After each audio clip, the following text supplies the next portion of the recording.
So here's how to get notes on Instagram. First, make sure you open your Instagram and then go to your profile.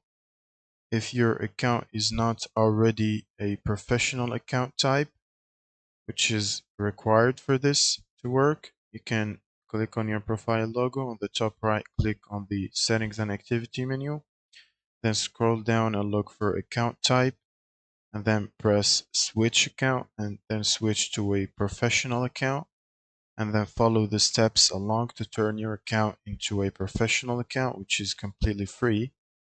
Now, once completed, you can go back to your profile and you should be able to see the completed steps under the profile name. And then you should see the professional dashboard.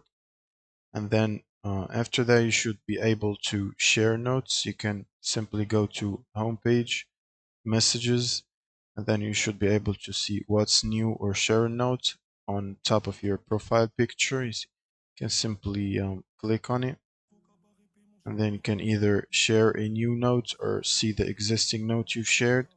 And that's it. Thank you guys for watching and subscribe.